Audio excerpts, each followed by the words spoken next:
Cet épisode fait partie de la série consacrée à l'histoire littéraire.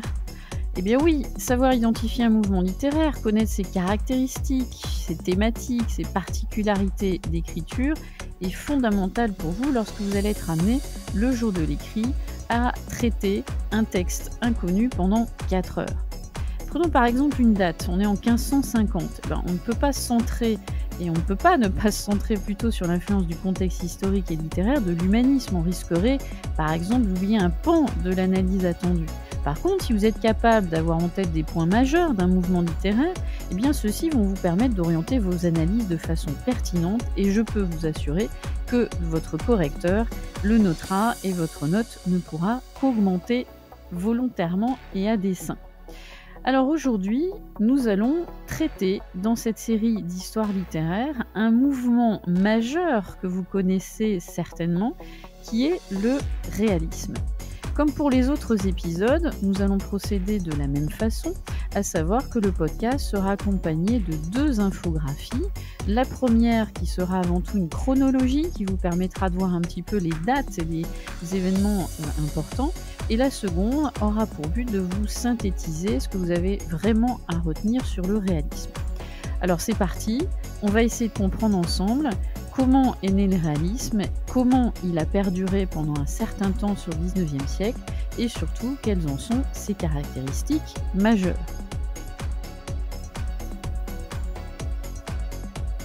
Alors vous l'avez compris, si vous avez écouté les autres épisodes de la série d'histoire littéraire, un mouvement littéraire ne peut se comprendre que avec le contexte historique. Alors on est à mi-course du siècle. Mi-course, moitié 19e siècle, la Révolution de 1848 introduit une double rupture politique et littéraire. C'est la fin de la monarchie et des exaltations romantiques. C'est l'heure des rébellions, place désormais au concret, aux faits et au réel. En effet, 1848, c'est la date pour vous repérer par rapport à ce mouvement. Parce qu'à partir de cet instant, dans les années 1850, des artistes vont condamner les excès de l'esthétique romantique, centrée sur l'expression du moi, et ils vont refuser l'idéalisation romanesque. Et surtout, ils vont chercher à représenter la réalité telle qu'elle est. Ils vont donc s'inspirer aussi des progrès de la science, et aussi, et surtout, de la théorie de l'évolution des espèces. Alors, pour comprendre justement pourquoi ce réalisme va apparaître dans les années 1850, on va s'intéresser à un épisode peut-être anodin dans la grande histoire, mais qui va tout expliquer. Nous sommes en 1850, il y a le salon des artistes et le peintre Gustave Courbet, qui est un jeune peintre, expose un de ses tableaux. C'est le fameux tableau « Un enterrement à Ornans ». Ce tableau va faire scandale, puisqu'il transgresse tous les codes académiques en vigueur. Ce scandale est en effet immédiat, on l'accuse de vulgarité, de laideur, d'immoralisme. Et Courbet va tout de suite répliquer que non, il ne s'agit ni de vulgarité, ni de laideur, ni d'immoralisme, il s'agit tout simplement de réalisme. Et donc, son esprit anticonformiste va lui permettre de quelque part encanailler l'art et il va récidiver en 1855 par une grande exposition de 40 de ses toiles qu'il va intituler le réalisme. Et ça y est, le mot est définitivement lancé et avec lui la bataille de ceux qui vont défendre le réalisme et ceux qui vont s'y opposer. Et à partir de cet instant, Courbet va rallier de nombreux artistes, et pas seulement en peinture, mais vous l'avez compris aussi en littérature. Il va attirer bientôt autour de lui tous les artistes, tous les écrivains qui vont rejeter les fadaises, qu'on pourrait dire idéalistes, des romantiques. Alors si vous avez un petit doute, entre parenthèses, sur les composantes du romantisme, je vous renvoie bien sûr à l'épisode consacré à ce mouvement qui va inaugurer le 19e siècle. Et puis, ces auteurs, ces intellectuels, ces artistes réalistes, en fait, leur aspiration démocratique, qui s'était exprimée durant la Révolution de 1848, vont les pousser à s'intéresser à qui ? Eh bien, aux classes populaires, jusque-là absentes de l'univers littéraire et artistique de façon plus large. Et puis, il y a d'autres choses qui vont aussi les intéresser et qui vont donc marquer leur production. C'est tout simplement l'urbanisation, les progrès techniques qui, à leurs yeux, vont justifier le fait qu'il faut absolument traiter de nouveaux sujets. Bref, si on résume dans un premier temps, ils entendent faire entrer le réel dans la littérature et donc cette littérature, pour eux, devra être réaliste, en franche rupture avec le passé. Pour eux, leur objectif et presque leur obsession, c'est de représenter le réel sans l'idéaliser, de manière presque crue et bien sûr en limitant la subjectivité de celui ou celle qui le montre. Alors vous avez 2 hommes qui sont passés malheureusement un petit peu dans l'ombre de l'histoire littéraire, qui vont, pourtant jouer un rôle de premier plan dans la vulgarisation et la définition du concept même du réalisme. Ce premier homme est Jules Champfleury, qui est un ami de Courbet, et le second homme, c'est Louis Duranty, qui est, pour la petite anecdote, le fils naturel de Prosper Mérimée. Alors ces 2 hommes vont œuvrer pour la diffusion, du réalisme. Champfleury va par exemple publier un recueil d'articles en 1857 sous le titre «Le réalisme». Il va, à côté de lui, Duranty, lui, va fonder une revue, vous devinez le nom?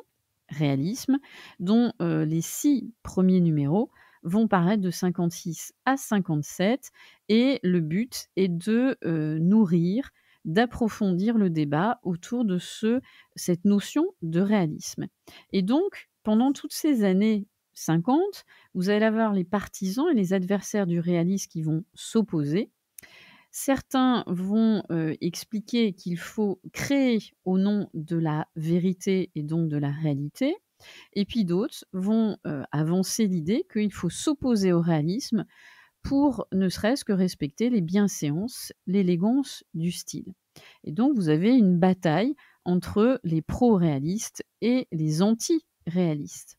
Et vous avez donc, vous voyez bien comment ce mot va inciter à des empoignades d'autant plus vives que finalement, il n'y aura pas véritablement de doctrine réaliste. Le contour va rester flou et c'est ça qui va aussi, faire qu'il y aura une ambiguïté autour de la définition même de ce qu'est un auteur réaliste. Alors pour autant, on va quand même essayer ensemble d'en voir les caractéristiques fondamentales. La première idée des romanciers réalistes, puisqu'avant tout, ils vont œuvrer dans le domaine du roman et de la nouvelle, leur premier objectif, c'est de choisir de peindre le monde contemporain dans toute sa vérité. Ils vont se focaliser sur les mœurs de la bourgeoisie. Ils vont faire une description méticuleuse de ce milieu et l'idée avant tout pour eux, c'est de faire en sorte que le lecteur entre dans l'intimité de ces milieux, dans l'intimité de ces personnages pour en découvrir de façon objective les tenants et les aboutissants. Et donc vous comprenez que le texte réaliste est avant tout basé sur l'observation et la description du réel et l'histoire doit, faire en sorte que la description objective doit l'emporter sur l'imagination, le romanesque, voire le fantasque. Donc tout est basé chez les auteurs réalistes sur le document qui doit devenir la matière première, bref le gage de l'objectivité et de la vérité. Et le but, c'est de ni condamner ni juger les faits et les personnages, c'est d'exposer tout simplement les faits et de faire en sorte que le lecteur s'en fasse une idée. On est vraiment dans l'idée de faire l'étude des mœurs, de faire une sorte d'enquête sociale et le bureau de l'écrivain deviendrait une sorte de laboratoire où on analyse, finalement l'interaction entre un milieu et ce que peut faire un personnage en question.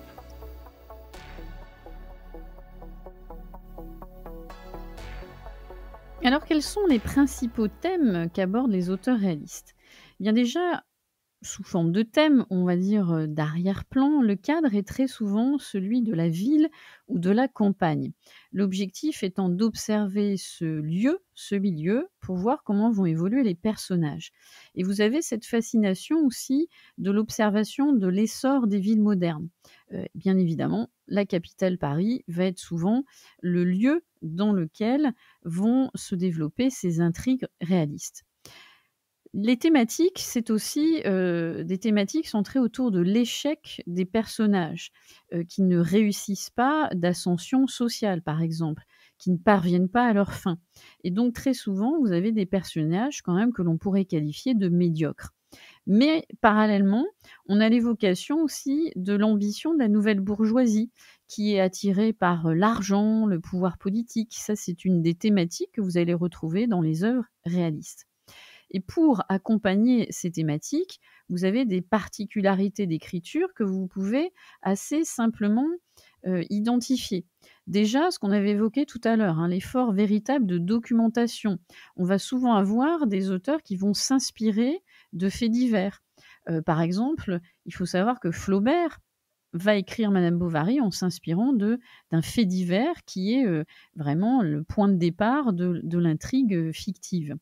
Vous avez l'importance de la description, bien sûr, chez les auteurs réalistes. Alors vous allez me dire, c'est souvent ça qui vous rebute à la lecture, mais ça correspondait aussi à une attente de l'époque, hein. Le lecteur attendait qu'on lui décrive avec détail, précision, des lieux qu'il connaissait pas forcément, hein. Vous avez, justement ce souci du détail qui a comme objectif de donner l'illusion du réel. Donc une description minutieuse, des milieux sociaux qui en plus, étaient, parfois, peu décrits dans les littératures, précédentes. Et puis vous avez une autre caractéristique dans l'écriture réaliste, c'est vraiment le souci de l'objectivité, pour justement laisser le lecteur se construire sa propre opinion. Alors je vous ai évoqué un 1er auteur, majeur qui est, Flaubert avec son œuvre Madame Bovary, mais en fait, Flaubert est classé de nos jours comme étant un réaliste, un auteur réaliste et pourtant, comme d'autres que l'on va évoquer, Flaubert avait, rejeté ou contesté cette étiquette réaliste. C'est vrai qu'on pourrait dire, vu ce qu'on a déjà évoqué, précédemment, qu'il peut être, réaliste puisqu'il s'est énormément documenté pour écrire Madame Bovary.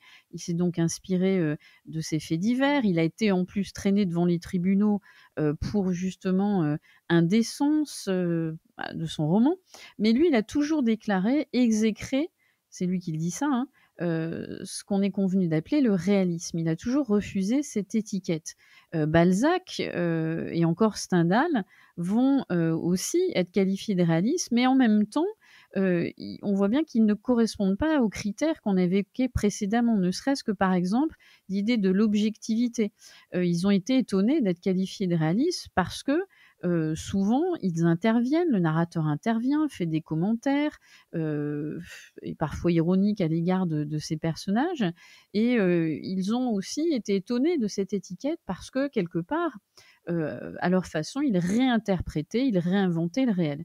Donc on voit bien le côté aussi, les contours qui sont flous, autour du réalisme et les auteurs que l'on vous demande d'étudier ne correspondent pas toujours aux cases, si on peut dire comme ça, qui permettraient de définir ce mouvement. Donc si vous tombez sur des auteurs comme, Stendhal, Flaubert, Balzac, vous évoquez plutôt des caractéristiques qui se rapprochent des contours d'écriture du réalisme, mais encore une fois, hein, comme par exemple Flaubert, hein, qui refusait cette étiquette, ne dites pas véritablement que ce sont des auteurs réalistes. Et d'ailleurs, le réalisme, en fait, ne peut donner que l'illusion du vrai. Le réel, le vrai réel, c'est un fourmillement, une incohérence et le reproduire tel quel, finalement, ça serait quasiment impossible. On aurait une série de catalogues d'événements, sans fin, sans ordre, sans clarté. Donc on voit bien qu'être réaliste, ce n'est pas décrire le réel, c'est donner une illusion, c'est trier, choisir, donner une forme à la matière brute. Bref, c'est aussi travailler le style et faire en sorte que, cela devienne une œuvre d'art. Et c'est pour ça que, vous parlerez aussi d'œuvres réalistes, certes, parce qu'on a des milieux, on a des époques, on a des personnages qui sont décrits avec précision, mais pour autant, Être réaliste, c'est aussi, travailler, retravailler la matière brute et en donner du style, c'est-à-dire travailler ses phrases, en donner une illusion par justement des effets stylistiques voulus.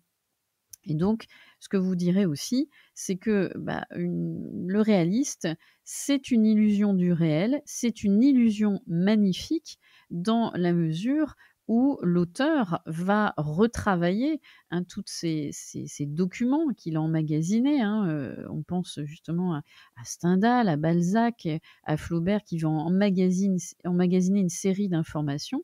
Mais, le réalisme, c'est finalement une victoire du style sur la matière brute. Donc, quand vous allez travailler et étudier des textes réalistes, il faudra bien sûr, dans un premier temps, montrer ce côté presque, miroir, photographie d'un instant précis de la société. Mais dans un second temps, il faudra aussi montrer, que c'est un véritable travail de la plume sur cette fameuse matière, hein. C'est comme le sculpteur qui va travailler le marbre, d'un état brut, il va en donner une image, bien sûr sublimée. Voilà, donc on a essayé un petit peu de voir ensemble quelles étaient, les origines du réalisme, quelles en étaient aussi les caractéristiques par les thématiques, le style d'écriture. Donc n'oubliez pas d'enregistrer un petit peu, tous ces points forts qui vous permettront de tout de suite, vous focaliser sur, les grands points que vous aurez abordés dans un commentaire littéraire écrit. Donc encore une fois, n'oubliez pas les 2 infographies pour, retenir les noms majeurs qui ont constitué, ce mouvement. Quelques citations aussi pour accompagner le podcast, mais surtout pour que vous puissiez les utiliser, aussi bien dans l'introduction, souvent plutôt dans l'introduction et la conclusion générale de votre commentaire.